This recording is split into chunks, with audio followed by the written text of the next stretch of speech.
आप शुरू किए, चलिए। ठीक है। अच्छा, ठीक है। मैं तो बोला था आपको रुक जाइए, तो आप, वो अर्जेंट था क्या? शुरू कीजिए, शुरू कीजिए। लाइव हो अच्छा गया। शुरू। अच्छा ठीक है प्रभु जी, चालू कर रहा हूँ। हाँ, स्ट्रीम कर रही। ओम अज्ञानतिमिरान्धस्य ज्ञानाञ्जनशलाकया चक्षुरुन्मिलितं येन तस्मै श्रीगुरुवे नमः। श्रीचैतन्यमनोभीष्टं स्थापितं येन भूतले स्वयं रूपः कदा मह्यं ददाति स्वपदान्तिकं। वन्देऽहं श्रीगुरो श्रीयुतापदकमलं श्रीगुरुवैष्णवांश्च। श्रीरूपं साग्रजातं सगन् रघुनाथान्वितं तं सजीवं साद्वैतं सावधूतं परिजनसहितं कृष्णचैतन्यदेवं श्री राधा कृष्ण पादान सगल ललिता श्री विशाखान्वितांश। नमो विष्णुपादाय कृष्ण पृष्ठाय भूतले श्रीमते भक्ति वेदांत स्वामी नामिने। नमस्ते सरस्वती देवे गौरवाणी प्रचारिणे निर्विशेष शून्यवादी पाश्चात्य देश तारिणे। जय श्री कृष्ण चैतन्य प्रभु नित्यानंद श्री अद्वैत गदाधर शिवासादि गौर भक्त वृंद। हरे कृष्णा कृष्णा कृष्णा हरे हरे, हरे राम राम राम हरे हरे। हरे कृष्णा। अंतर्राष्ट्रीय कृष्ण भावनामृत संघ इस्कॉन अयोध्या की ओर से आयोजित इस 18 दिवसीय सत्र के 16वें दिन आप सभी भक्तों का हार्दिक स्वागत है। आज का जो शीर्षक है दैवी तथा आश्रित स्वभाव। तो आज का सत्र शुरू करने के पहले यहाँ पे एक गंभीर विषय की मैं चर्चा करना चाहता हूँ। थोड़ा सा आपको बताना चाहते हैं कि बांग्लादेश में अभी हाल में ही हिंदुओं के प्रति जो है बहुत ही जो है हमले बढ़ गए हैं। और कल जो है हमें पता चला कि इस्कॉन का जो मंदिर था बांग्लादेश के एक जिले में, वहाँ पे जो है आतंकवादियों ने, मुस्लिम आतंकवादियों ने, उन्होंने जो है वहाँ पे 500-600 लोग जो है मंदिर में घुस करके उन्होंने बहुत ही भयंकर लूटपाट की। और 2 भक्त को भी, उनको प्राण की आहुति, उनको भी मार दिया गया। तो आप लोग से अनुरोध है, आप लोग जहाँ कहीं भी हो, जैसे कहीं भी हो, उसका प्रतिरोध दर्ज करें।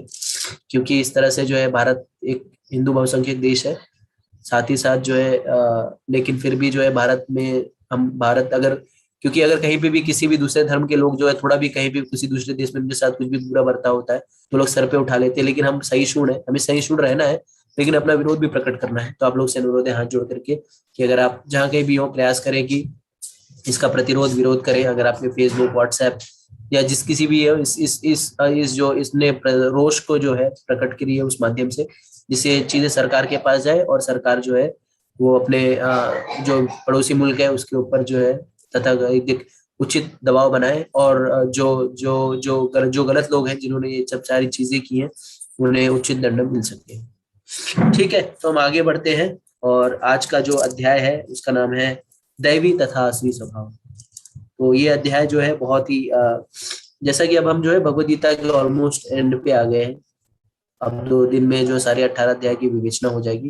तो अब भगवान जो यहाँ पे कोई इस अध्याय में भगवान जो है कोई बहुत गुह्य ज्ञान नहीं दे रहे, बहुत ही प्रैक्टिकल नॉलेज दे रहे हैं। जैसे कि भगवान ने बताया था कि भगवद गीता क्या है, ज्ञान और विज्ञान दोनों है। तो अब जो है हम स्क्रीन शेयर कर रहे हैं प्रभु जी आप? अच्छा ठीक है।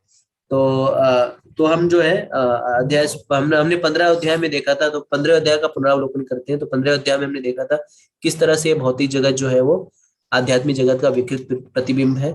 और अगर हम यहाँ पे शांति की खोज करेंगे तो मिलने से रहा।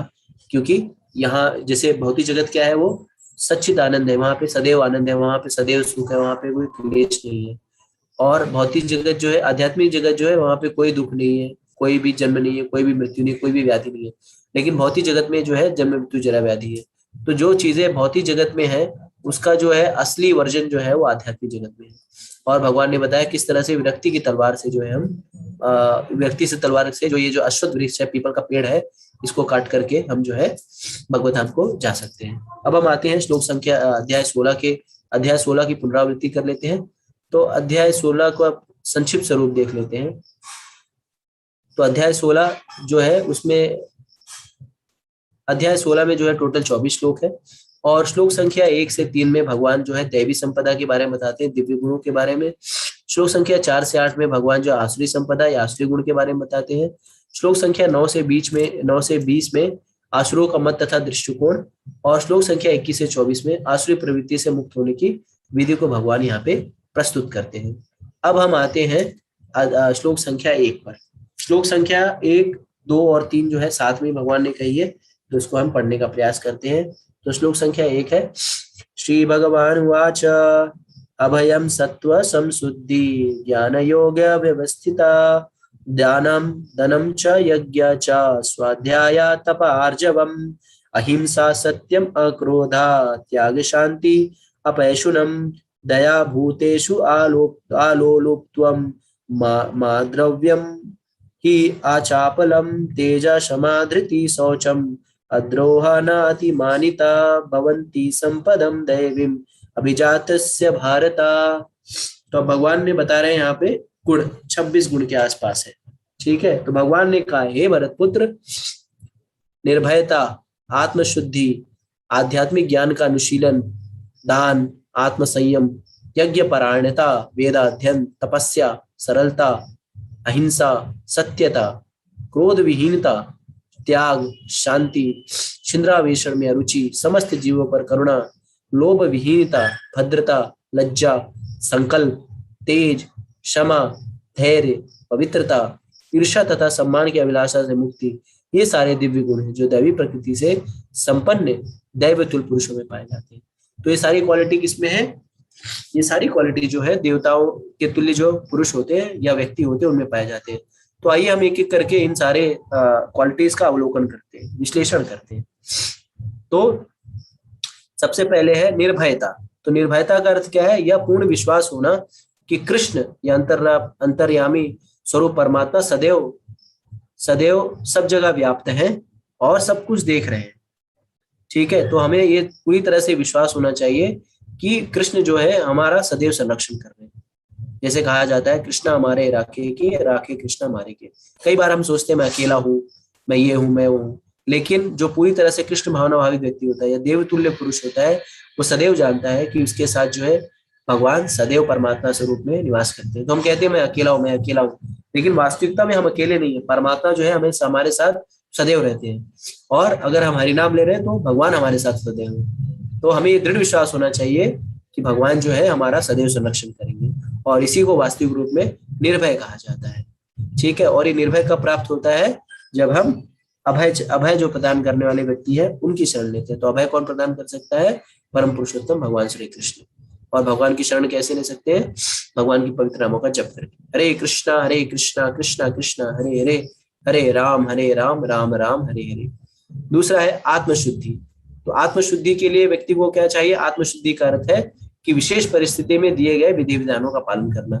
जो भी विधि विधान दिए गए हैं उनका पालन करने से क्या होती है? आत्मशुद्धि होती है। फिर ज्ञान योग व्यवस्थितः। तो इसका अर्थ है ज्ञान के अनुशीलन में सदैव संलग्न रहना। और ये ज्ञान का निशीलन किसको करना चाहिए? सिर्फ ब्रह्मचारी को नहीं, ज्ञान का निशीलन जो है वो सबको करना चाहिए, चाहे ब्रह्मचारी हो, गृहस्थ हो, वानप्रस्थ हो या संन्यास हो।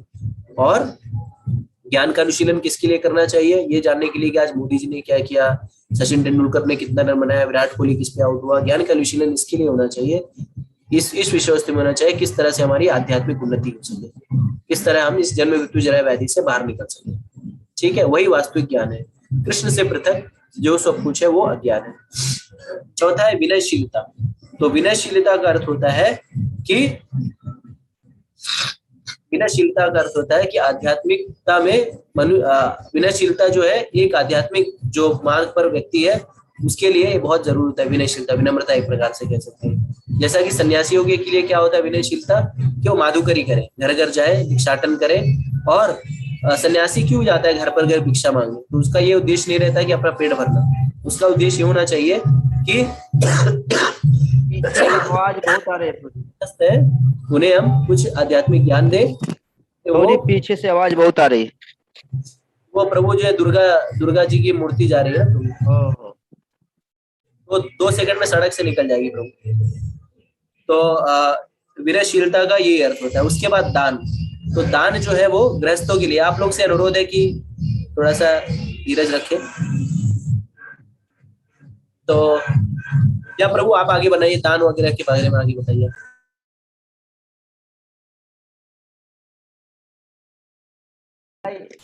उधर आप बताइए प्रभु जी, मैं थोड़ा है प्रभु। ठीक है, तो दान का अर्थ होता है, दान गृहस्थों के लिए होता है। ठीक है, तो आचार्यों देखिए, हम सारे गृहस्थ जो भी काम करते हैं, हम लोग कुछ धनोपार्जन करते हैं, तो आचार्यगण हमें बताते हैं कि दान का जो है, ऐसा कहा जाता है कि दान का जो है 50% हिस्सा जो है वो किसके लिए देना चाहिए, हमारी आय का जो है, हमारी बचत का जो 50% हिस्सा जो है वो कृष्ण भावनामृत कार्यों के लिए उपयोग करना चाहिए। 25% जो अपने परिवार के लिए, 25% जो है वो उसका क्या करना चाहिए, सेविंग करना चाहिए, और 50% जो है भगवान की सेवा में दिया जाना चाहिए। तो ये दान किसको दिया जाना चाहिए, ये भी महत्वपूर्ण है। तो दान देने के लिए हमें चाहिए कि योग पात्र को दिया जाना चाहिए और सही समय पे। अगले अध्याय में हम देखेंगे किस तरह से योग पात्र कौन है और कौन सा दान देने से क्या लाभ है। तो सत्वगुण, रजोगुण, तमोगुण में सब में दान होता है, और जो जैसा करता है, जो जैसा दान करता है उस हिसाब से उसको वो लाभ प्राप्त होता है। फिर आत्मसंयम, तो आत्मसंयम जो है वो सभी आश्रमों के लिए, सभी आश्रमों में तो उतनी आत्मसंयम की जरूरत नहीं होती जितना गृहस्थ आश्रम में आत्मसंयम की जरूरत होती है। और आत्मसंयम एक्चुअली देखा जाए तो गृहस्थों के लिए इस तरह से है, क्योंकि गृहस्थ आश्रम में ही व्यक्ति को जो है इंद्रिय भोग करने की विशेष छूट रहती है। तो गृहस्थ आश्रम का यह अर्थ नहीं होता कि व्यक्ति जो है मैथुन जो है वो अनियंत्रित मैथुन करे। गृहस्थ आश्रम में मैथुन का अर्थ होता है कि जो भी संतानोत्पत्ति के लिए ही प्रयास करना चाहिए कि उसे स्त्री का संग करे। ठीक है, जैसे भौतिक काल में, अभी वर्तमान समय में जो है, जो जितना मैथुन कर सके वो अपने आप को उतना ही सुखी मानता है, लेकिन ऐसा नहीं है। आध्यात्मिक उन्नति के लिए हमें मैथुन तभी करना चाहिए जब हमें नियंत्रित होकर मैथुन करना चाहिए, और मुख्य उद्देश्य होना चाहिए कि संतानोत्पत्ति। इसके बाद यज्ञ, तो यज्ञ जो है वो सबके लिए है, तो चाहे ब्रह्मचारी हो, गृहस्थ हो, वानप्रस्थ हो, सन्यासी हो, सबको जो है यज्ञ करना चाहिए। और कलयुग में किस यज्ञ का प्रावधान है, कलयुग में संकीर्तन यज्ञ का प्रावधान है। हरे कृष्णा कृष्णा कृष्णा हरे हरे, हरे राम राम राम हरे हरे। इसके बाद आता है स्वाध्याय। तो स्वाध्याय का अर्थ है कि व्यक्ति को अपना अध्ययन किसमें करना चाहिए, शास्त्रों को पढ़ने में अपना समय लगाना चाहिए। यही जो है वो स्वाध्याय है। तपस्या जो है सभी आश्रम के लिए, चाहे वानप्रस्थ हो, चाहे गृहस्थ हो, सन्यासी हो या ब्रह्मचारी हो, सभी के लिए जो है तपस्या का प्रावधान है। तो व्यक्ति को चाहिए कि क्या करे, कि भौतिक भोग से विरक्त रहे और आध्यात्मिक कार्यों में उन्नति के लिए कार्य करता रहे। और तपस्या का अर्थ क्या है कि एक पैर पे खड़ा होना है, नहीं, भगवान के पवित्र नामों का जप करना, ये भी एक तपस्या है। तो और ये भगवान के पवित्र नामों का जप जो है सारे वर्णों, सारे आश्रम के लोग कर सकते हैं। हरे कृष्णा कृष्णा कृष्णा हरे हरे, हरे राम राम राम हरे हरे। उसके बाद की क्वालिटी है सरलता, यानी आर्जवम। आर्जवम का अर्थ है व्यक्ति को सरल होना या सीधा होना। तो व्यक्ति को इतना सरल होना चाहिए कि अगर दुश्मन भी उससे कुछ पूछे, अगर कोई जानकारी लेना चाहे, गुह्य ज्ञान, तो उसे बता दे। ठीक है। अहिंसा का अर्थ होता है कि किसी के प्रगतिशील जीवन को रोकना नहीं। ठीक है, तो हमें कभी भी ये अधिकार नहीं है कि हम किसी जीव की हत्या करें। तो सारे लोग जो है, हमें क्या चाहिए कि हम किसी की पशु हत्या जो है वो सबसे घृणित अपराध है, क्योंकि हम अगर हमें किसी का जीवन लेने का अधिकार, जीवन देने का अधिकार नहीं है, तो जीवन लेने का भी अधिकार नहीं है। और हमें चाहिए कि इससे हम बचें, क्योंकि ये बहुत ही घृणित अपराध है। जैसे एक उदाहरण देता हूँ, आप समझ जाएंगे किस तरह से पशु हत्या इसका प्रावधान नहीं है। तो जैसे एक माता पिता हो और उसके 3 बच्चे हो, और 2 बच्चे जो है पढ़ लिख के अच्छे बन जाएं, और तीसरा बेटा जो है वो मूक बधिर हो, या बोलने में उसको आता नहीं हो, या थोड़ा सा पगलेट टाइप का हो। तो 2 बच्चे आए उसके पास, वो बोले पापा को कि पापा ये देखो, जो अपना भाई है वो क्या है, समाज पे बोझ है, और ये क्या करता है, कुछ करता नहीं है, पागल है, ना बोल पाता है ना चल पाता है। तो इसको क्या करते हैं हम लोग, और ये क्या कर रहा है, इसके ऊपर बहुत पैसा खर्च हो रहा है, दवाई में, खाने पिलाने में, और ये रिटर्न में कुछ नहीं दे रहा है। तो इससे अच्छा हम क्या करते हैं, इसको मार देते हैं। तो पापा क्या कहेंगे, आपको लगता है पापा क्या कहेंगे, मार दो बेटा, सही बात है, समाज पे बोझ है। पापा उसको बोलेंगे वो मेरे पैसे पे जी रहा है, मैं उसका सब वो कर रहा हूँ, तो तुम कौन होते हो इसको मारने वाला। उसी तरह से सारे चराचर जीव का भरण पोषण की व्यवस्था भगवान ने की है। तो हमें कभी भी अधिकार नहीं है कि हम किसी पशु की हत्या करें, किसी जीव की हत्या करें। कई बार मूर्ख लोग बोलते हैं, अरे हम मछली को नहीं मारेंगे तो मछली जो है उसका पॉपुलेशन बढ़ जाएगा, या अंडा नहीं खाएंगे, मुर्गी नहीं खाएंगे तो मुर्गी की जनसंख्या बढ़ जाएगी। अरे आपको किसी ने ठेका दिया है क्या जनसंख्या नियंत्रण करने का? हाँ, सारी जनसंख्या का नियंत्रण जो है भगवान स्वयं कर रहे हैं, और भगवान इतने बेवकूफ नहीं है। ठीक है, और ये फूड साइकिल इस तरह से है कि जीव जीवस्य जीवनम। तो कभी भी अगर कोई इस प्रकृति में अगर कोई सबसे ज्यादा अवरोधक है तो मनुष्य स्वयं ही, और कोई जीव जो है किसी के दूसरे के उसमें जो है टांग नहीं लगाता।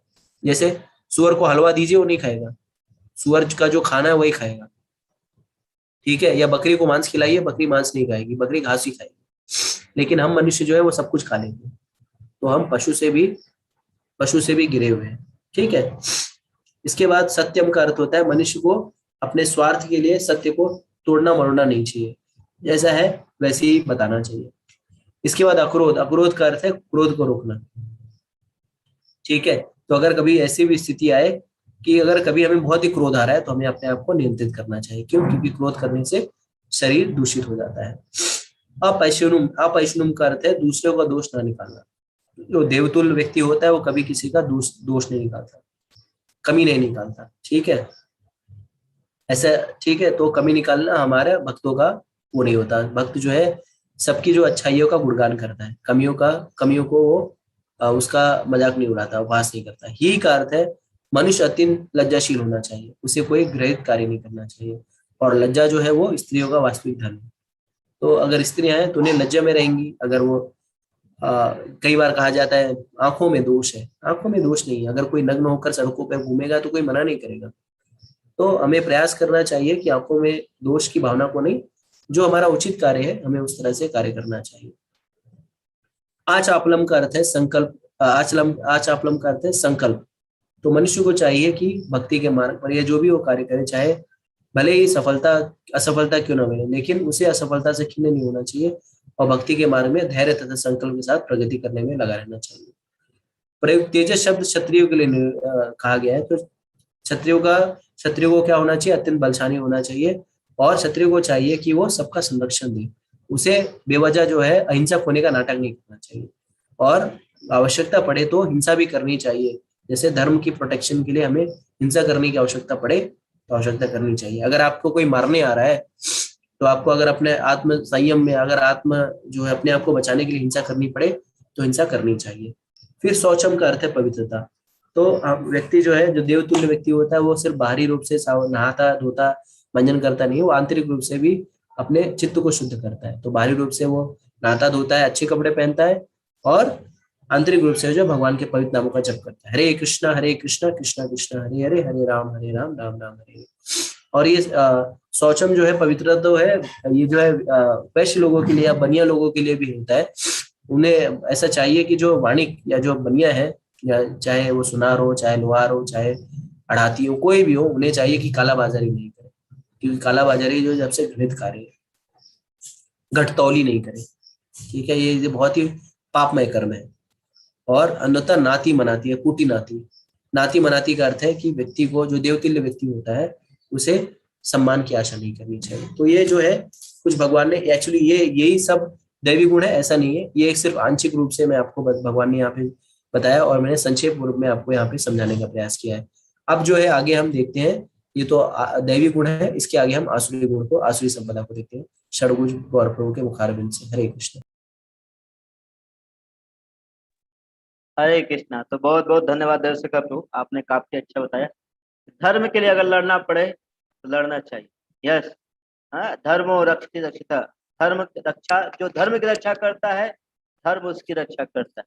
इसलिए हर एक व्यक्ति को, हर एक, आप सभी लोग हिंदू नहीं हैं, आप सभी लोग क्या है, हम सभी लोग क्या है, सनातन धर्मी। सनातन जिसका कभी अंत नहीं हो सकता है। लेकिन अगर हम इस धर्म का प्रचार नहीं करेंगे तो जो आसुरी है, ये जो असुर हैं, ये क्या करेंगे, न खुश रहेंगे न दूसरों को खुश रहने देंगे। जैसे कहावत है ना, भोजपुरी में कहावत है, न खेलब न खेलवे देव, खेलवा बिगाड़, खेलवा तो खेलवे बिगाड़।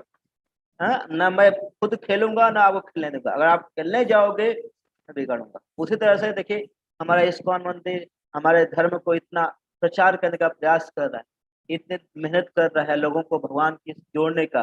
लेकिन ये असुर लोग क्या कर रहे हैं, पूरी तरह से खुद शांत नहीं रहना चाहते हैं और दूसरों को भी शांत नहीं रहना देते। तो ये असुर जो होते हैं, उनके लक्षण क्या होते हैं, इन असुरों के बारे में यहाँ बड़ा अच्छे से यहाँ क्या कर रहे हैं, भगवान बता रहे हैं। इन असुरों के लक्षण सुनिए आप सब लोग, और इन असुरों को हमको पहचानना है। और हमको भी अपने, हमारे यानी केवल यही असुर है, मुस्लिम कुछ नहीं कर सकते हैं अगर हम सनातन धर्म में सभी एक हो जाएं। क्योंकि हम सभी लोग एक नहीं हो रहे हैं, इसलिए मुस्लिम ये सब जो क्या कर रहे हैं, हम सब लोग को परेशान कर रहे हैं। तो इसलिए हम सभी लोग को क्या होना है, एक होना है। तो यहाँ बता रहे हैं क्या बता रहे हैं असुर की लक्षण, क्या बता रहे हैं कि दंभो दर्पो अभिमानश्च क्रोधो पौरुषमेव च अज्ञानम अभिजातस्य पार्थम संपदम आसुरी। बता रहे हैं जो ये असुर होते हैं, भगवान खुद बोल दिए, भगवत गीता में बहुत समय पहले बता दी, इसलिए इस असुरों को पहचानना है। देखिए यहाँ पे एक असुर का पहचान है, क्या, हिरण्यकशिपु। और ये क्या है देखिए, जो कंस था, ये सब कौन है, हिरण्यकशिपु कंस के औलाद है, सब सब हिरण्यकशिपु के औलाद है। कंस, लेकिन हिरण्यकशिपु कंस तो कम से कम अच्छे थे, लेकिन ये सब तो बड़े दुष्ट है सब। देखिए बता रहे हैं इनका सबसे बड़ा लक्षण, इनके पांच यहाँ पर 6 लक्षण बताया जा रहा है। क्या, दम्भ, दम्भ मतलब क्या होता है, बड़े घमंडी होते हैं, अहंकारी होते हैं, बहुत ही अहंकारी। दर्प मतलब घमंड रहेगा, घमंड मतलब उनके पास कुछ रहेगा नहीं, लेकिन उसके बावजूद ये लोग क्या करेंगे, अभिमान करेंगे, अभिमान रहेगा। क्रोध रहेगा, क्या करेंगे, एक दूसरे को मारेंगे, काटेंगे, क्रोध। और कठोरता, बड़े ही, पौरुषम मेव च, पौरुषम मतलब बता रहे हैं कि निष्ठुर रहेंगे, किसी को मार देंगे। देखिए हाथ काट दे रहे हैं, देखिए एक दूसरे को हाथ काट दे रहे हैं, गला काट करके तड़पा रहे हैं। देखिए अभी कई जगह बॉर्डर में हो रहा है, क्या कर रहे हैं, हाथ काट के गला काट के तड़पा रहे हैं, बच्चा तड़प रहा है, तड़पते हुए मर रहे हैं, निष्ठुर है, उनके पास हृदय नहीं, ये असुरों का पहचान। ये बता रहे हैं ये आसुरी स्वभाव वाले के गुण हैं। मैं नहीं बोल रहा हूँ, सदगुरु गौरदास नहीं बोल रहा है, भगवान ने बहुत समय पहले भगवत गीता में बता दिया है। तो ये अब आगे देखिए बता रहे हैं, बहुत अच्छा बता रहे हैं, क्या बता रहे हैं, और आसुरी बता रहे आसुरी संपत्ति वाले बता रहे हैं कि देवी, यहाँ बता रहे हैं दैवी और आसुरी की नियति, दैवी और आसुरी की नियति क्या होती है, इसके बारे में बता रहे हैं कि हे, बता रहे हैं दैवी संपद विमोक्षाय निर्बंधाय आसुरी मता माँ सुच संपदम दैवी अभिजातो असि पांडव। बता रहे हैं, क्या बता रहे हैं कि दैवी संपद विमोक्षाय, जो दैवी गुण क्या होते हैं, मोक्ष के अनुकूल होते हैं। हे अर्जुन, जो दैवी गुण क्या होते हैं, मोक्ष के अनुकूल होते हैं, और आसुरी गुण क्या होते हैं, बंधन दिलाने के लिए होते हैं। जो आसुरी गुण है, ये जो क्या, जो असुर क्या कर रहे हैं, एक दूसरे को मार रहे हैं, न खुश रहूंगा, न किसी को खुश रहने दूंगा, क्या करें, एक दूसरे को मार रहे हैं, खुद इस संसार में बढ़ना चाहते हैं, दूसरों को बांटना चाहते हैं। देखिए जो आसुर, जो दैवी गुण है, जो अभी अभी देव शेखर पे उन्हें बताया आप लोग को, क्या 26 गुण, ये दैवी गुण है। इस दैवी गुण को हमको अंगीकार करना है। कैसे होगा, हम हरे कृष्ण महामंत्र का जब प्रचार करेंगे, हरे कृष्ण महामंत्र का जब कीर्तन करेंगे, और सभी लोग को भगवत गीता के बारे में बताएंगे, तब क्या होगा, ये दैवी गुण आएंगे। तो दैवी गुण क्यों लेके आना है, इससे क्या होगा, हम भगवत धाम की तरफ जाएंगे। और आसुरी गुण से क्या होगा, इस संसार के नरक में जाएंगे। ये बता रहे हैं कि इसलिए बोलते हैं, हे पांडव पुत्र तुम चिंता मत करो। अर्जुन की चिंता हो गई कि मैं दैवी गुण में हूँ कि आसुरी गुण। तो पांडव बोले, हे पांडव पुत्र चिंता मत करो, तुम क्या हो, दैवी गुणों से जन्म लेकर के पैदा हुए। उसी तरह से आप सभी लोग दैवी गुण वाले हो, लेकिन दैवी गुण से काम होने वाला नहीं है। हमको क्या करना है, आगे उठना है, और इन आसुरी गुणों वालों को सुधार देना है। अब तो तलवार उठानी ही पड़ेगी। हम लोग बता रहे हैं, दौ भूत समो लोके अस्मिन् देव आसुर एव च देवो विस्तरस्त प्रोक्त आश्रम पार्थ में सुनु। बता रहे हैं संसार में 2 प्रकार के लोग होते हैं, भगवान खुद बोलते हैं। कौन कौन 2 प्रकार के, बता रहे हैं, हे पृथापुत्र, इस संसार में सृजित प्राणी 2 प्रकार के हैं, एक असुर और एक दैवी। कभी असुर लोग बढ़ जाएंगे, कभी देवता लोग बढ़ जाएंगे। तो इस समय क्या हो रहा है, असुरों का आतंक तो चारों ओर फैल रहा है, चारों ओर फैल रहा है। अब मैंने पहले ही तुम्हें दैवी गुण को बता चुका हूँ, अब मैं तुमसे आसुरी गुण के बारे में और डिटेल में बताऊं। तो ये दैवी गुण और आसुरी गुण वाले हमेशा रहते हैं। जैसे इसमें क्या हो रहा है, आसुरी प्रवृत्ति बहुत तेज फैल रही है। ये आसुरी प्रवृत्ति को खिलने के लिए, बचाने के लिए, आसुरी प्रवृत्ति से लोगों को रक्षा करने के लिए कौन होते हैं, भगवान के शुद्ध भक्त होते हैं। जब हम भगवान के शुद्ध भक्तों का, भगवान के शास्त्रों का अध्ययन करेंगे, तो क्या होंगे, हम आसुरी गुण से बच सकते हैं और लोगों को बचा सकते हैं। तो अब देखिए बता रहे हैं आसुरी गुण के बारे में और डिटेल में बता रहे हैं। क्या बता रहे हैं, प्रवृत्ति च निवृत्ति च जना न विदुरासुरा न शौचो अपि न चाचारो न सत्यम तेषु विद्यते हे असुर, बता रहे हैं हे अर्जुन, जो असुर हैं वे नहीं जानते हैं कि क्या करना है क्या नहीं, क्या करना चाहिए क्या नहीं करना। देखिए आज के असुर क्या कर रहे हैं, क्या तोड़ना है क्या नहीं तोड़ना है, किस लिए लड़ना है, क्यों लड़े। अरे यार तुम भी खुश रहो हम भी खुश रहो, नहीं, ये असुर जानते ही नहीं क्या करना है, क्या सही है क्या गलत है, जानते ही नहीं। वे न तो पवित्रता, न उचित आचरण, नहीं सत्य, हाँ पाया उनमें न सत्य पाया जाता है, न वो पवित्र, देखिए नहाते नहीं ये असुर, न आचरण उनका अच्छा है। क्या करते हैं, अपने माँ बहनों के साथ ही एंजॉय करते हैं, भोग करते हैं, किसी को अंतर नहीं। ये असुर देखिए, और क्या कर रहे हैं, झूठ, झूठ पर पूरा उनका धर्म, उनका जो है सो कॉल्ड पड़ा हुआ है। तो इन आतंकवादियों को सुधारने का, इन आतंकवादियों को सबसे पहले पहचानना है, इन असुरों को पहचानना है। जब तक पहचानेंगे नहीं तब तक हम इनसे बच नहीं सकते हैं, अपने आप को बचाने से इस भगवत गीता का प्रचार करना है। आगे बता रहे हैं क्या है और क्या होते हैं इन असुरों का लक्षण। देखिए यहाँ पे देखिए असुर क्या कर रहे हैं, एक दूसरे को मार रहे हैं, ड्रग्स ले रहे हैं, नशा कर रहे हैं, मीट खाते हैं। ये असुर बता रहे हैं असत्यम असत्यम प्रतिष्ठाते जगताहु अनीश्वरम अपरस्परम संभूतम किम अन्यम काम अहेतुकम। ये असुर कहते हैं, क्या कहते हैं कि जगत मिथ्या है, क्या करो भोग करो मौज करो बस, इसका कोई आधार नहीं है।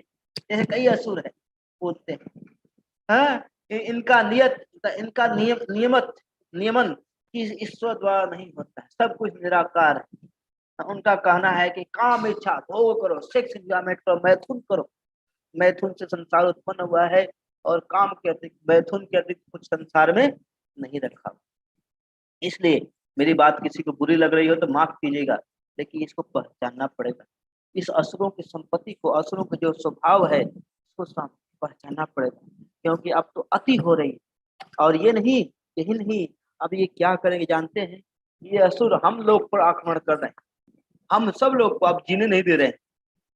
और अर्जुन ने, पांडवों ने क्या क्या सहा, लेकिन कितना सहना है, सर के ऊपर से नहीं, अब सर के ऊपर से पानी नीचे ऊपर जा रहा है।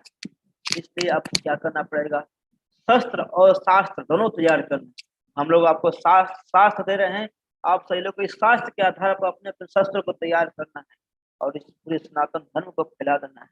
जारे देखो तारे को दुष्ट होते, सभी लोग को भगवान के नाम पर क्या करना है, उपदेश करना, प्रचार करना है। इसके अलावा कोई और कैसे बचा नहीं सकते हैं लोगों को, इसे बचा नहीं सकते। तो आगे का हम देव से कर रोजे सुनते हैं।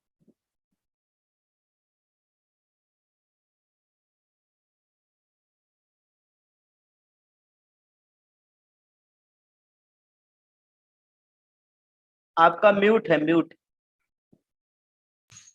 थैंक यू प्रभु जी। तो मैं कह रहा था कि सर्वोच्च प्रभु ने बहुत ही अच्छे तरह से बताया किस तरह से अगर हम धर्म की रक्षा करेंगे तो धर्म हमारी रक्षा करेगा, और ये बहुत ही इंपॉर्टेंट है। तो यहाँ पे इस स्लाइड में आप देखेंगे कि किस तरह से दैवी तथा असुरी गुणों का कंपैरिजन किया गया। आपने एक चीज ऑब्जर्व की होगी, अगर नहीं किया होगा तो दैवी गुण कितने हैं, इतने सारे मैंने डिस्कस किए, और ये कुछ 3-4 आसुरी गुण जो है वो इन सारे दैवी गुणों के ऊपर भारी है। ठीक है, तो आप सोच लीजिए कि ये बुराइयां जो है वो कितनी कितनी कितनी मजबूत है, सशक्त है, कितनी सारी अच्छाइयों को ढक देती है। ठीक है, तो भारतवर्ष में हम लोग कितने हैं, इतने सारे परसेंट में लोग हैं, 80%, 85%, लेकिन कुछ एक परसेंट लोग ही जो है उन्होंने पूरा आतंक मचा रखा है पूरे विश्व भर में। तो हमें समझना चाहिए कि आतंकवादी या गलत लोग जो है थोड़े ही है, लेकिन उन्हें थोड़े लोग नहीं है। क्या पूरा विश्व आतंकवादी है? नहीं। क्या पूरे विश्व के लोग खराब है? नहीं। लेकिन कुछ एक लोग ही है, कुछ प्रतिशत लोग ही है जो कम लोग हैं, वही लोग जो है पूरे विश्व में जो है आतंक मचा रखे हैं। तो हमें समझना चाहिए कि आसुरी प्रवृत्ति जो है दैवी प्रवृत्ति के ऊपर भारी पड़ती है। तो इसका अर्थ क्या है, हमें समझना चाहिए कि हमें दैवी प्रवृत्ति को लोगों को बढ़ना है और ज्यादा संख्या में जो है प्रचार करना है लोगों को, और जो है उनको समझाना है जीवन के मूल्य को, जीवन के उद्देश्य से। ठीक है, तो यहाँ पे हम देख रहे हैं कि दैवी संपदा क्या होती है, दैवी भगवान के नियमों को पालन करते हैं, ये दैवी संपदा है। और ईश्वर के नियमों के विरोधी जो है आसुरी प्रवृत्ति के होते हैं। भगवान और उनकी संतानें निस्वार्थ भाव से भगवान की सेवा करती हैं। आसुरी प्रवृत्ति के लोग क्या करते हैं, स्वयं की संतुष्टि के लिए जो है कार्य करते हैं। तो भक्त क्या सोचते हैं, वो पर दुखी होते हैं, वो समाज के फायदे के लिए कार्य करते हैं, समाज का भला किसमें है, जो आसुरी प्रवृत्ति, जो दैवी प्रकृति के लोग है। लेकिन आसुरी प्रवृत्ति, मेरा कहाँ पे फायदा है, मेरा काम बन जाए, मेरे को 10 रुपए मिल जाए, सामने वाले का 1,000 रुपए का भी नुकसान हो जाए तो भी कोई दिक्कत नहीं है, मुझे 10 रुपए का फायदा मिले बस। ठीक है। दैवी संपदा के जो लोग हैं वो सारी चीजों को भगवान को उपहार मानते हैं, वो सब सोचते हैं भगवान की कृपा से प्राप्त हो। और जो आसुरी प्रवृत्ति के लोग होते हैं वो क्या सोचते हैं, ये मैं, मेरे पास जो कुछ भी है उसमें मेरी मेहनत लगी है, मैंने अपना खून पसीना जलाया है और मैंने अपनी बुद्धिमत्ता से ये हासिल किया है। आप लोग बताइए ये आप लोग के अंदर भी है कि नहीं, जो मैंने हासिल किया वो मेरी मेरी वजह से है? अगर है तो चैट बॉक्स में लिखिए। इसके बाद दैवी दैवी प्रकृति के लोग जो है कोई भी कार्य करने से पहले जो है वो सोचते हैं, वो उसका अवलोकन करते हैं, डिसाइड करते हैं कि करना है नहीं करना है, झोंके में नहीं करते। लेकिन आसुरी प्रवृत्ति के जो लोग हैं वो बिना सोचे समझे कार्य करते हैं, बस उनको कार्य करना है लग जाएंगे, चाहे उसका परिणाम कुछ भी हो उनको कोई फर्क नहीं पड़ता। ठीक है। दैवी प्रकृति के जो लोग हैं वो गुरु साधु और शास्त्रों के आदेशों का पालन करते हैं, मतलब वो चाहते हैं कोई भी कार्य करने से पहले अपने वरिष्ठों से संपर्क करते हैं, उनसे पूछते हैं ये कार्य करना उचित है क्या नहीं है, कैसे करना चाहिए, या आपका एक्सपीरियंस क्या कहता है, वो जांचते हैं परखते हैं और फिर सबके सबके डिसीजन से, और शास्त्रों का क्या मत है, आचार्यों का क्या मत है और साधु का क्या मत है, इन सारे मतों को लेकर के और उसमें सबसे जो उचित होता है उस चीज का पालन करते हैं। लेकिन आसुरी प्रवृत्ति के लोग जो है, मैं जो चाहता हूँ वही करता हूँ, मुझे कोई फर्क नहीं पड़ता, मैं इंडिपेंडेंट हूँ, मेरे मन को भाया मैं कुत्ता काट के खाया, मैं जो मेरी मर्जी, मैं चाहे ये करूं मैं चाहे वो करूं, मेरी मर्जी। इस तरह के जो लोग होते हैं उनको देख करके आपको क्या समझ जाना चाहिए कि ये व्यक्ति किस प्रवृत्ति का है, आसुरी प्रवृत्ति का है। अंतोतत्वा दैवी प्रकृति के जो लोग होते हैं वो सदैव शाश्वत आनंद में जीवन जीते हैं, ज्ञान और ईश्वर की सेवा को जीवन का लक्ष्य बनाते हैं और सदैव आनंद में रहते हैं। तो कृष्णदास जो होता है वो बिंदास होता है, आनंद में रहता है। देखिए भक्त लोग हरे कृष्णा कृष्णा कृष्णा हरे हरे, हरे राम राम राम हरे हरे जब करते हुए जो है वो सड़कों पे घूमते हैं, क्या कहते हैं, सड़कों पे खड़े होके भगवद गीता वितरण करते हैं, और जहां कहीं भी होते हैं वो सदैव आनंदित रहते हैं, उनके चेहरे पे एक मुस्कान होती है। क्यों? क्योंकि वो पूरी तरह से कृष्ण पे आश्रित है। उसी उसके उलट एक व्यक्ति जो बड़ी गाड़ी में जा रहा होता है उसके मन में चिंता होती रहती है कि क्या होगा ऑफिस में, कल क्या होगा ऑफिस में, कल क्या काम करना है, घर पे बीवी को क्या चाहिए, बच्चों को क्या चाहिए, लोन कैसे चुकता होगा, ये कैसे होगा। इस तरह से जो है दैवी प्रकृति के जो व्यक्ति होता है उसके जीवन का लक्ष्य होता है ईश्वर की सेवा करना। और जो जो आसुरी प्रवृत्ति का व्यक्ति होता है उसके जीवन का लक्ष्य होता है कि कैसे उसे सुख प्राप्त हो। ठीक है। तो इसके लिए व्यवहारिक ज्ञान क्या है? व्यवहारिक ज्ञान ये है कि हम सब अपनी अमीर पिता की भटकी हुई संतानें हैं और सच्चे सुख के लिए हमें पिता संतान के संबंध को पुनर्जीवित करना होगा। तो हमें क्या करना होगा? इन दैवी जो संपदा है इसको विकसित करना होगा। ये दैवी संपदा विकसित कैसे होगी? तो जब हम भक्ति करते हैं तो भक्ति करने से जो है ये सारे सद्गुण जो है अपने आप आ जाते हैं। और भक्ति कैसे करेंगे कलयुग में? भगवान के पवित्र नामों का जप करके। हरे कृष्णा कृष्णा कृष्णा हरे हरे, हरे राम राम राम हरे हरे। अब श्लोक संख्या 10 से 20 से लेकर भगवान जो है आसुरी व्यक्तियों के विषय में बता रहे हैं और आसुरी व्यक्ति के कार्यकलाप करने से क्या फायदा क्या घाटा है इसके विषय में बताएंगे। इसका विवरण हम सर्वोच्च गौर प्रभु के मुखारविंद से सुनते हैं। हरे कृष्णा। हरे कृष्णा। यहाँ बता रहे हैं जो यहाँ बड़ा अच्छा है, आसुरी आसुरी लोगों का मत और दृष्टिकोण क्या होता है। जो आसुरी व्यक्ति होता है वो क्या सोचता है और उनका विजन क्या होता है, उनका सोचने का तरीका क्या होता है, यहाँ बता रहे हैं। बड़ा अच्छा से भगवान यहाँ पे एक्सप्लेन करें क्या है। कामाश्रित्य दुष्पुरम दंभमान अमान्विता मोहाद गृहीत्वा असतग्रहान प्रवर्तन्ते असुचिव्रता। बता रहे ये आसुरी स्वभाव के लोग होते हैं। क्या बता रहे हैं यहाँ पर?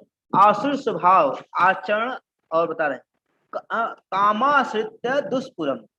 बता रहे हैं ये कभी न संतुष्ट होने वाले काम का आश्रय लेते, यानी ऐसे कार्य करेंगे उस कार्य से कभी संतुष्ट नहीं, और दंभ मान मदान्विता और गर्व तथा मिथ्या अहंकार से डूबे हुए असुर लोग इस तरह से मोहग्रस्त होकर क्या करेंगे?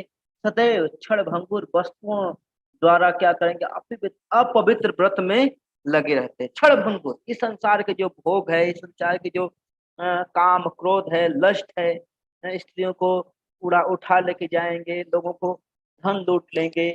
ये नहीं कि धन लूटने से लोग धनी हो जाते हैं, नहीं, धन लूटने से कोई धनी नहीं होता है। बता रहे हैं कि क्या होगा, इनकी इच्छाएं अतृप्त होती है, कभी इनकी इच्छाएं तृप्त होने वाली नहीं है, और दिन रात यही सोचते हैं कैसे मैं दूसरों को मारूं, कैसे दूसरों को मारूं। क्या करते हैं, देखिए यहाँ बता रहे हैं, अपवित्र व्रता मतलब ऐसे असुर, हाँ, ऐसे असुर लोग बता रहे हैं, मध्य स्त्री जो शराब पीते हैं, स्त्रियों में दुष्ट क्रीड़ा करते हैं, मांसाहार खूब के प्रति क्या होते हैं, आसक्त रहते हैं, यही अशुचि व्रता अर्थात गंदी कार्य करते हैं, हमेशा अशुचि व्रता गंदे कार्य में नहाएंगे नहीं, क्योंकि देखिए नहाते नहीं, और क्या करेंगे, बड़े गंदे गंदे कार्य करते हैं असुर लोग। और क्या बता रहे हैं, देखिए यहाँ पर पूरा का पूरा देखिए भगवान इनका चिट्ठा खोल रहे हैं, मैं नहीं खोल रहा, भगवान चिट्ठा खोल रहे हैं। क्या बता रहे हैं, चिंता अपरिमेयम च पलयांतम उपासिता काम उपभोग पराम एता विद्धि न निश्चिताम आशा पाश सतैबद्धाम काम क्रोध परायण यहन्ते कामार्थान अन्यानेन अर्थ संचयान। बता रहे हैं जो असुर लोग होते हैं उनकी मर्दवृत्ति क्या होती है, बता रहे हैं उनका विश्वास है कि इंद्रिय तृप्ति ही मानव सभ्यता का मूलाधार। देखिए आज संसार के जितने, चाहे कोई पॉलिटिशियन हो, चाहे कोई व्यक्ति हो, चाहे आज का जो एजुकेशन सिस्टम है, सब क्या कर रहा है, खाओ पियो। जो आज की स्त्रियां हो गई, देखिए पढ़ी लिखी घर की स्त्रियां शराब पी रही, लड़कों के पीछे क्या कर रही है, लव जिहाद के पीछे पागल हो जा रही है, हाँ, सेक्स के पीछे पागल हो गए, मैथुन सूट के पीछे पागल, पढ़ी लिखी लड़कियां और लड़के ही पागल हो जा रहे थे इंद्र तृप्ति की भावना से, ये भोग करना खूब का खूब भोग करो। बता रहे हैं इस प्रकार मरण काल तक उनको अपरिम्याम चिंतन, हमेशा चिंता रहती है कि भोग करो, और लाखों आशा पास सतैव बद्ध, उनके अंदर लाखों इच्छाएं होती, कभी इच्छाएं खत्म नहीं होती, इच्छाओं के जाल में वो फंस कर खुद मर जाते हैं। और काम क्रोध परायण, काम क्रोध में हमेशा लीन रहते हैं। और यहन्ते काम भोगान अर्थान, बता रहे हैं, और अवैध ढंग से क्या करेंगे, धन इकट्ठा करेंगे, लूट करके क्या करेंगे, लोगों को कर वसूल करेंगे, लूटेंगे, लोगों को बर्बाद करेंगे, तो घरों को लूट लूट करके बर्बाद कर देंगे सब। ये असुर देखिए यहाँ बता रहे हैं, बड़ा अच्छे से भगवान बता रहे हैं, तो इसलिए घबराना नहीं है, बता रहे हैं यहाँ।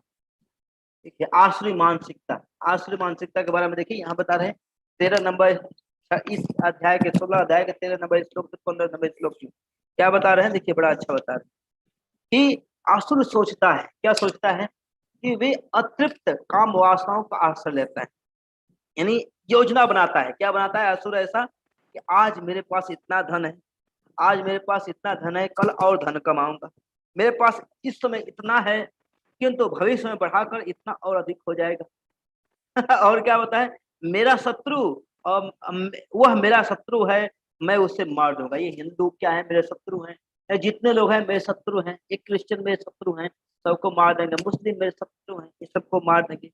और क्या करेंगे, भविष्य में इनको मार दूंगा, मेरा कोई शत्रु नहीं रहेगा, मैं सही वस्तुओं का स्वामी हूँ, मैं भोक्ता हूँ, मैं सिद्धि हूँ, मैं बलवान हूँ, शक्तिशाली हूँ, मेरे पास इतने देश हैं, मैं सबसे ज्यादा धनी हूँ, मेरे आसपास क्या है, कुलीन संबंधी है मेरा परिवार, मैं इतने धनी परिवार में जन्म लिया हूँ, अन्य कोई मेरे समान शक्तिशाली या सुखी नहीं है। मैं क्या करूंगा, ओ यज्ञ करूंगा, सुखी हो जाऊंगा, दान दूंगा, खूब पैसा कमाऊंगा, आनंद लूंगा। इस प्रकार ऐसा व्यक्ति अज्ञान बस मोहग्रस्त हो जाता है। लेकिन यहाँ बता रहे वे गर्व से झूठी प्रतिष्ठा के में लीन रहते हैं, वे हमेशा अस्वच्छ और अस्थायी कार्य से आसक्ति होते हैं।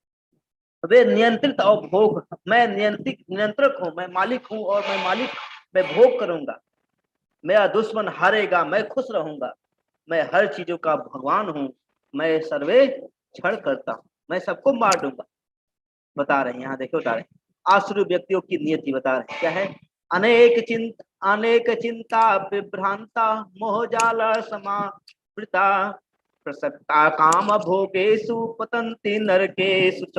बता रहे हैं, बड़ा अच्छा बता रहे हैं क्या, इस प्रकार अनेक चिंताओं से उद्विग्न होकर तथा मोह जाल में बंध कर वे इंद्रिय भोग में अत्यधिक आसक्त हो जाते हैं और नरक में क्या होते हैं, गिरते हैं, नरक में गिरते हैं और दूसरों को भी नरक में क्या करते हैं, लेके जाते हैं, नरक में। अंधा गुरु पहे चला मांगे आग देवे दिला और नरक में करे ठेलम ठेला। ऐसा ही अंधा गुरु जानते नहीं कि ये सब काम करने से नरक में जाए, और जो जितने चेले हैं वो सब भी नरक में जाएंगे और जाकर नरक में ठेलम ठेला करेंगे। देखिए ये सब मर रहे हैं, आग में जल रहे हैं, काल इनको चबाए जा रहे हैं। इसलिए ऐसे लोग से बड़ा ही सावधान रहना चाहिए। आश्रय को यहाँ बता रहे हैं, बड़ा अच्छा आश्रय उपदेश देते हैं। क्या बोलते हैं, मैं ईश्वर हूँ, मैं साधु हूँ। वे ईश्वर साधु और शास्त्रों से ईर्ष्या करते हैं। देखिए बड़ा अच्छा बता रहे हैं। क्या यहाँ पर 16 नंबर बता रहे हैं, वे 16 में बता रहे हैं, वे साधुओं वे ईश्वर साधुओं और शास्त्रों से ईर्ष्या कर वे बिना किसी नियम या नियमों का पालन करके केवल गर्व के कारण यज्ञ करते, प्रचार करते हैं कि कोई आदर्श मार्ग नहीं है, व्यक्ति अपना मार्ग स्वयं बना सकता है। जैसे आज के सेकुलर लोग जो सो कॉल्ड सेकुलर है कि नहीं हिंदू मुस्लिम भाई भाई हम सब है भाई भाई, और पीछे से है कसाई कसाई, क्या है ईश्वर ढंग की, ईश्वर के मन गढ़ंत रचना करते, ईश्वर निराकार है, ये है ये है। कुछ प्रचारक कहते हैं परमेश्वर मर चुके हैं, दूसरे लोग कहते हैं, क्या कहते हैं, हाँ हम सब भगवान। ऐसे असुर लोग चारों लोग फैले हुए, चारों लोग फैले हुए हैं, बता रहे हैं। इस प्रकार अनेक चिंताओं से उद्विग्न रह करके इस संसार में फंसे रहते हैं। अब बताए, देखिए बड़ा अच्छा बोलते हैं, अपने आप को सर्वश्रेष्ठ मानते हैं, सदैव घमंडे रहते हैं। संपत्ति तथा मिथ्या प्रतिष्ठा से मोहग्रस्त लोग किसी विधि विधान का न पालन करते हैं, कभी कभी नाम मात्र के लिए यज्ञ करते हैं, दिखावे के लिए मैं बहुत बड़ा पंडित हूँ। देखिए धर्म के प्रचार के लिए आवश्यकता पड़ती है तो ये लोग आगे नहीं होते, केवल अपने नाम प्रतिष्ठा के लिए, केवल इंजॉयमेंट के लिए पैसा खर्च कर देंगे, लाखों लाखों करोड़ों रुपया खर्च कर देंगे, लाखों करोड़ों रुपया खर्च करके। लेकिन धर्म के जहाँ पर असली प्रचार की आवश्यकता है, जैसे इस्कॉन इतना प्रचार कर रहा है धर्म का, आरएसएस इतना प्रचार कर रहा है, इसको कोई सपोर्ट नहीं करता, इनकी निंदा कर। आरएसएस देखिए कितना अच्छा कार्य कर रहा है, इस्कॉन कितना अच्छा कार्य कर रहा है। केवल यही दो मूवमेंट है जो इस पूरे भारत को बचाए हुआ है, सही बताएं तो और कोई मूवमेंट नहीं, आरएसएस और इस्कॉन। इसलिए बता रहे हैं, अहंकार बलम तपम दर्पम काम क्रोधम च समाश्रित। बता रहे हैं, मिथ्या अहंकार दर्प तथा क्रोध से मोहित होकर आसुरी व्यक्ति अपने शरीर तथा दूसरों को भगवान से इच्छा करता है, दूसरों से इच्छा कर मार देता है। इसलिए सावधान होना है, हम सभी लोग को शास्त्र और शास्त्र दोनों तैयार करना है, दोनों को तैयार करना है, और तलवार पर अपने दिमाग का जो जंग लगा है उसको निकालना है। कैसे, शस्त्रों के आधार पर निकालना है। और सभी के अंदर का अज्ञानता, असली रावण का असली विजयदशमी वही कहलाती है, जब अपने सबके हृदय से काम क्रोध लोभ मोह मद मत्सर मार डाले। कैसे मारेंगे, जब हम प्रचार करेंगे, प्रचार ही सार है और सब क्या है, बेकार है। इसलिए आगे का वर्णन हम देवशेखर पुरी से सुनते हैं।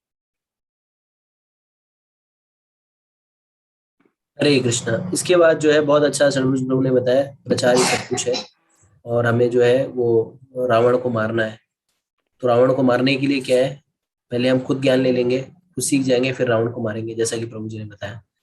अब हम श्लोक संख्या 19 पे आगे। श्लोक संख्या 19 और 20 में भगवान बता रहे हैं असुरों की दुर्गति कैसी होती है इसके विषय में। तो श्लोक संख्या 19 में कह रहे हैं भगवान, तन अहम दुष्यता क्रूनान संसारेषु नराधमान क्षिपाम अज्य जस्त्र शुभाना आसुरी शेव योनिषु। जो लोग ईर्षालु तथा क्रूर है और नराधम है, उन्हें मैं निरंतर विभिन्न असुर योनियों में भवसागर में डालता रहता हूँ। तो जो असुर लोग हैं वो कहाँ जाते हैं, वो निम्नतर असुरी योनि में जन्म लेते हैं। ठीक है, तो जो लोग भी गलत कार्य करते हैं वो जान करके रख लीजिए, वो चूहा बिल्ली कॉकरोच या इस तरह के जो है निम्न या किसी कीट पतंगे मल में जो कीड़े, इसी तरह से जो है उनका जन्म होगा। ठीक है, और जो जैसे शास्त्रों में बताते हैं जो ईर्षालु व्यक्ति होता है, ईर्षालु व्यक्ति को क्या जन्म मिलता है, सर्प का जन्म मिलता है। इसी तरह से जो इतना घृणित कार्य करते हैं उनको ऐसी ऐसी योनियां मिलती है, मलमूत्र में जो है वो लोग बन जाएंगे कीड़े मकोड़े। तो हमें क्या चाहिए, इन सारी आसुरी प्रवृत्ति से बचना चाहिए। फिर भगवान कहते हैं आसुरीम आसुरीम योगी नाम पन्ना मूढ़ा जन्मानि जन्मनि मां प्रापेव कौन्तेय ततो यन्ति अधमाम गतिम। तो भगवान कह रहे हैं कि हे कुंती पुत्र, ऐसे व्यक्ति आसुरी योनि में बारंबार जन्म ग्रहण करते हुए कभी भी मुझ तक नहीं पहुंच पाते, वे धीरे धीरे अत्यंत अधम गति को प्राप्त हो जाते हैं। तो ये क्या, आसुरी प्रवृत्ति के लोग जो है गलत कार्य करते हैं, वो बारंबार जो है कहाँ पे, आसुरी योनि, निम्नतर योनि में जन्म लेते रहते हैं। क्यों? क्योंकि इतना इन्होंने घृणित कार्य किया रहता है कि इनको इनकी कोई मुक्ति ही नहीं है। ठीक है, तो ये जो आसुरी प्रवृत्ति के लोग होते हैं ना, वो जन्म जन्मांतर से कई जन्मों तक जो है वो नीच, जो छोटी योनियां होती है, जो निम्नतर योनियां होती हैं, उसमें ही रहते हैं। क्यों? क्योंकि उनके पाप का घड़ा, उन्होंने इतना पाप कर दिया है कि उस पाप को दंड देते देते थे भी यमराज का जो है ना, वो बही खाता जो है वो आउट ऑफ ऑर्डर हो जाता है। तो ऐसे लोगों को भगवान क्या कर रहे हैं, ऐसे लोगों को जो है निम्नतर योनि में भेज देते हैं, जहां पे वो लोग अपने किए का फल प्राप्त करते हैं। व्यवहारिक ज्ञान क्या है? आसुरी सिद्धांतों से आसुरी सोच पैदा होती है, आसुरी सोच से आसुरी गतिविधियां जन्म लेती है, और आसुरी गतिविधियों से आसुरी परिणाम होते हैं। अब आगे जो है भगवान बताते हैं कि नरक के 3 द्वार। हम सारे लोग नरक जाने से डरते हैं, लेकिन हमें पता नहीं कि नरक जाने का रास्ता कहाँ से गुजरता है। तो भगवान कहते हैं श्लोक संख्या 21 में, त्रिविधम नरकस्य इदम द्वारम नाशनम आत्मना काम क्रोध तथा लोभा तस्मात् एतत्त्रयं त्यजेत्। तो नरक के 3 द्वार कौन है? काम, क्रोध तथा लोभ। और प्रत्येक बुद्धिमान व्यक्ति को चाहिए कि इन्हें त्याग दे, क्योंकि इनसे आत्मा का पतन होता है। तो काम, क्रोध, लोभ क्या है? हमें नरक को लेके जाता है। तो अगर हमें काम, क्रोध, लोभ से बचना है तो हमें क्या करना होगा? इन्हें त्यागना होगा। अगर हम काम, क्रोध, लोभ को नहीं त्याग रहे हैं तो हम क्या करेंगे? सीधा नरक लोक को जाएंगे।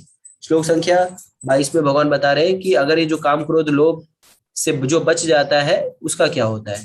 तो भगवान कह रहे हैं, ये तविमुक्ता कौन्तेय त्वं द्वारे त्रिभिः नरा आचरति आत्मनं श्रेया तत्याति परम गतिम।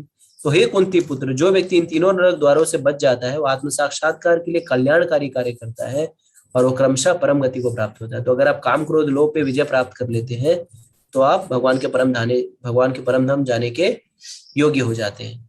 और काम, क्रोध, लोभ पे विजय कब प्राप्त करेंगे? जब आप भगवान की भक्ति करेंगे। भगवान की भक्ति कैसे करेंगे?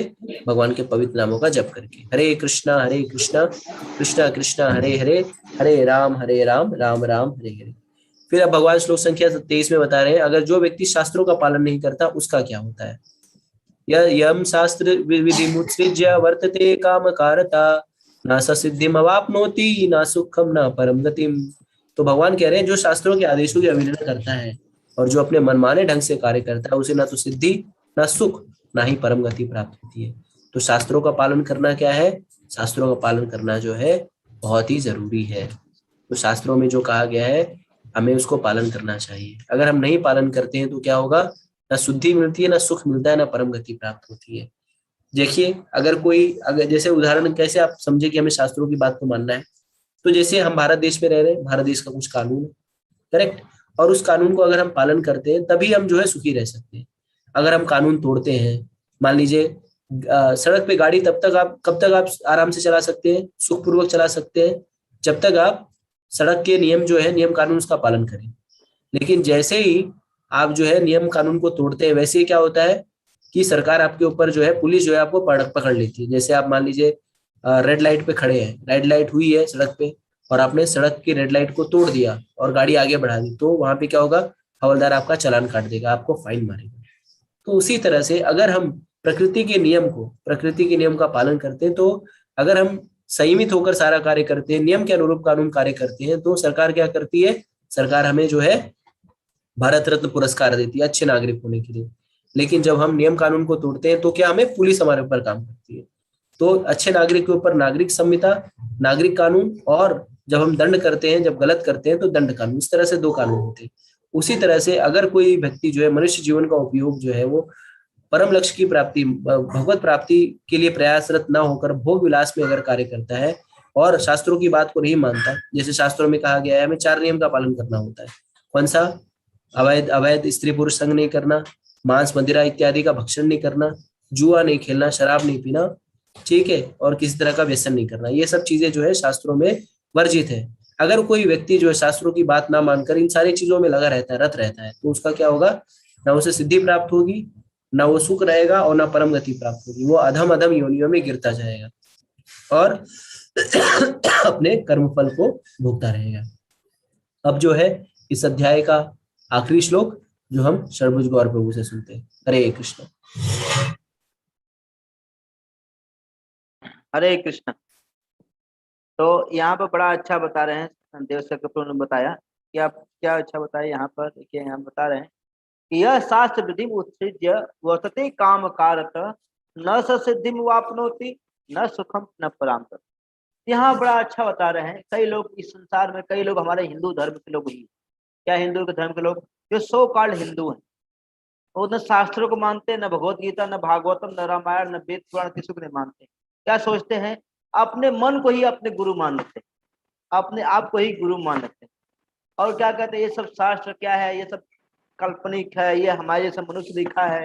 एक्चुअली हमारे शास्त्रों को नाम करने वाले खुद हम लोग हैं। देखिए देखिए, हमारे और मुस्लिम और क्रिश्चियन धर्म देखिए, वो लोग का क्या है, सबसे बड़ा विश्वास करता है। क्या विश्वास होता है? कि जो कुरान में लिखा हुआ है, जो बाइबल में लिखा हुआ 100% सत्य है। उनको पता नहीं है क्या सत्य है क्या सत्य नहीं है, लेकिन ये नहीं पता है, लेकिन ये पता है कि जो लिखा हुआ है उनको सत्य है। उसी तरह से हम सभी लोग को देखिए, हमारे जो सो कॉल्ड हिंदू हैं, कोई ऐसा मुस्लिम नहीं है जो अपने शास्त्रों का बदनामी करता। देखिए हमारे इतने इतने हिंदू हैं, जो हर हिंदू मैक्सिमम देखा जाए 50% हिंदू जो है हमारे धर्म शास्त्रों को बदनाम करते। तो बता रहे हैं ये शास्त्र विधि में उत्सृज्य, ऐसे जो व्यक्ति है जो शास्त्रों के नियम को त्याग करके वर्तते काम कारक और अपने मन माने ढंग से कार्य करता है, न सिद्धि वापनोति, ऐसे व्यक्ति को न कोई सिद्धि मिलती है, न सुखम न पराम, न सुख मिलता है, न भगवत धाम में आता है। यानी इस संसार में भी सड़ेगा और भगवत धाम भी जाकर क्या करेगा? भगवत धाम तो जाएगा नहीं, नरक में भी जाकर सड़ेगा।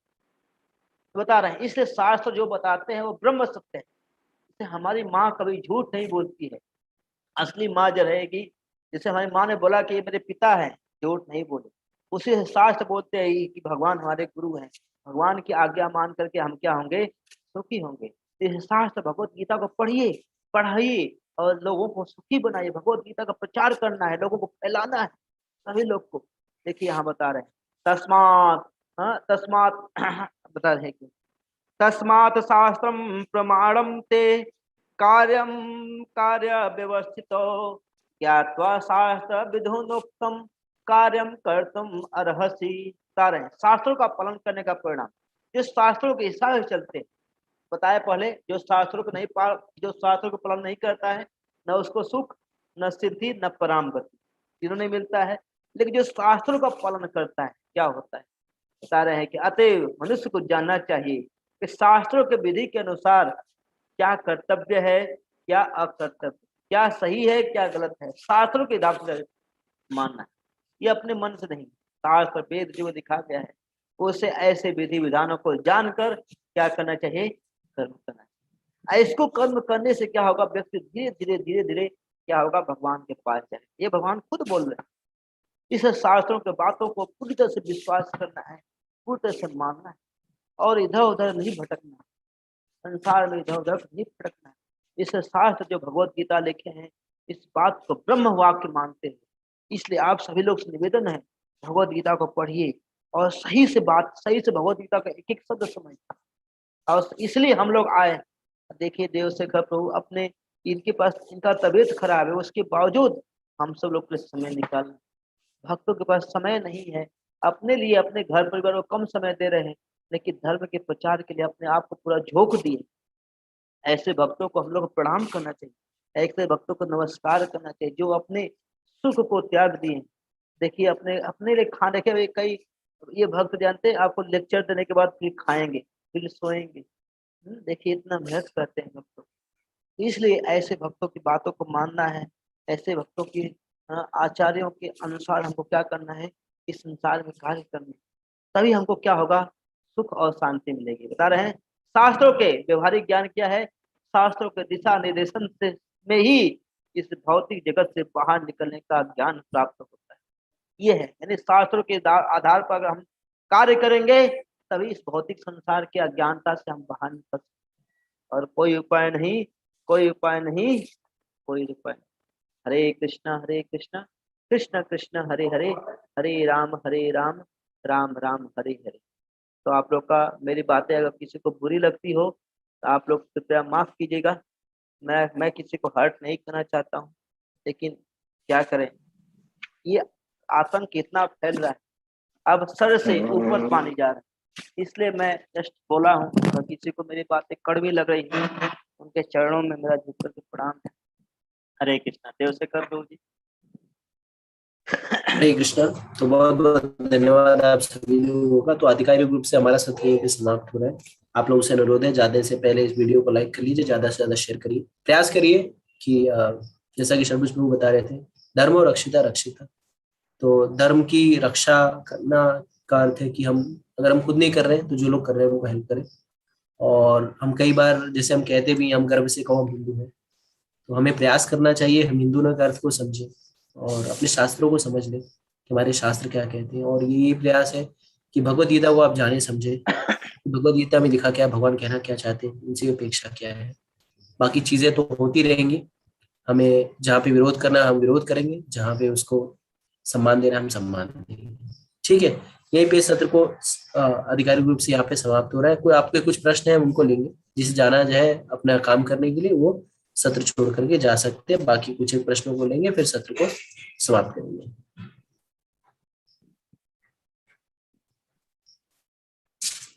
हरे कृष्णा। प्रीति हाँ प्रीति कैमल बोलिए प्रीति प्रभु जी, बोलिए कैमल, प्रभु जी। हाँ, प्रीति कैमल जी का प्रश्न है कि अभी 2 दिन ही बचे हैं, उसके बाद भी कोई कक्षाएं निर्धारित की गई हैं क्या? जी प्रीति कैमल जी, हमारी कक्षाएं हैं और इसके बाद गीता का उपाधि कार्यक्रम होगा। और आप व्हाट्सएप ग्रुप में ही बने रहिए, वहाँ पे सारी जानकारी मिलेगी।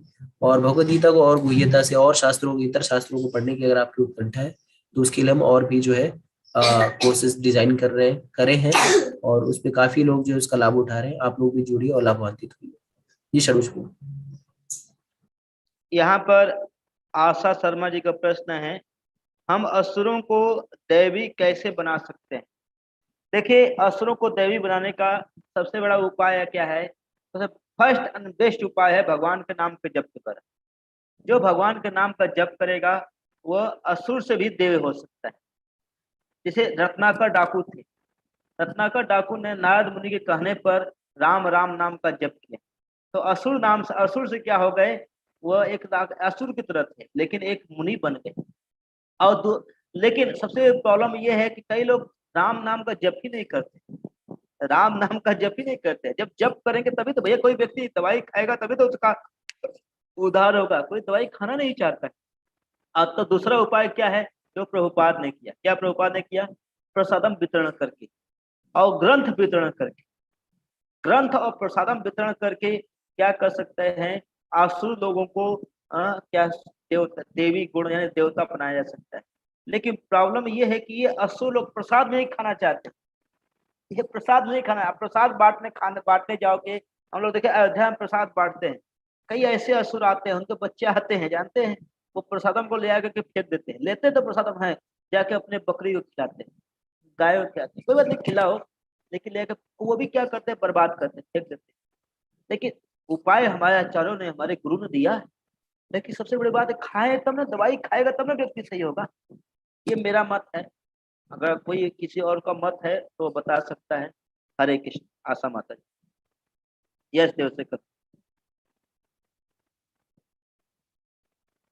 हरे कृष्णा। तो यहाँ पे अरविंद अरविंद कुमार चौबे कह रहे हैं कि सनातन धर्म बहुत खंडों में बटा हुआ है, इसके विरोधी सभी को अपना विरोधी ही मानते हैं। जैसे बांग्लादेश में दुर्गा पांडाल पर भी हमला हुआ और इस्कॉन मंदिर पर हुआ था। सनातन को बचाने के लिए हमें क्या किया जाए? तो षडभुज प्रभु ने भी बताया कि जैसे हम शास्त्र वितरण कर सकते हैं, पहले खुद समझ लें फिर दूसरों को समझाएं।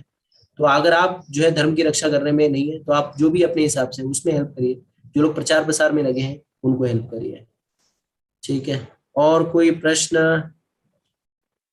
यहाँ पर एस के बजाज वाजपेयी जी का प्रश्न है, तो जी प्रश्न, क्वेश्चन आंसर कैसे आएगा? अरे तो क्वेश्चन आंसर ऑब्जेक्टिव आएगा, ज्यादा नहीं, आपको क्वेश्चन पढ़ना है और जो ऑप्शन अच्छा लग रहा है उसमें से कोई एक ऑप्शन चूज कर लेना। ज्यादा कॉम्प्लिकेटेड नहीं लिखना नहीं रहेगा, आपको बस टिक करना है, टिक मार्क का क्वेश्चन रहेगा। तो यहाँ पर क्या नाम है, एक भक्त का प्रश्न आया, यहाँ पर आया है कमेंट, आप दोनों लोग के कांटेक्ट नंबर और डोनेशन लिंक दीजिए। तो हम लोग आज डोनेशन लिंक आज दान का लिंक दे देंगे आज, अभी हम लोग भेज देंगे अभी लेक्चर के बाद। और कांटेक्ट नंबर के लिए मैं अपना कांटेक्ट नंबर डाल देता हूं, आप लोग नोट कर सकते हैं। हमारे देवशेखर को भी अपना कांटेक्ट नंबर डाल देंगे, देवशेखर या को। ग्रुप में भेज देंगे, ग्रुप में डाल देंगे डोनेशन लिंक के साथ में। ठीक है, कोई बात नहीं, मैंने चैट बॉक्स में डाल दिया है और डोनेशन के साथ में ही हम लोग डाल देंगे। यस देवशेखर। ठीक है, तो अभी और कोई प्रश्न तो नहीं दिख रहे हैं। सबसे ज्यादा प्रॉब्लम है, सबसे ज्यादा प्रश्न एग्जाम को लेकर के, तो एग्जाम जो ऑब्जेक्टिव टाइप के होंगे और आप लोग जो है आराम से जो है उसको 4 में से एक ऑप्शन होगी उसको सिलेक्ट कर सकते हैं, और सारे दिशा निर्देश जो है वो आपको व्हाट्सएप ग्रुप में मिल जाएंगे, तो उसी में बने रहिए, सारी जानकारी उसमें आपको प्राप्त हो जाएगी। हरे कृष्ण। तो यहीं पे समाप्त करें ब्रो। यस। ठीक है, तो यहीं पे सेशन को समाप्त करते हैं। भगवद गीता यथारूप की जय, श्री प्रभुपाद की जय, श्री गुरुदेव की जय। ओम तत्सत। हरे कृष्णा कृष्णा कृष्णा हरे हरे, हरे राम राम राम हरे हरे। जय गुरुदेव, जय श्री प्रभुपाद। हरे कृष्णा। सभी को दंडवत प्रणाम।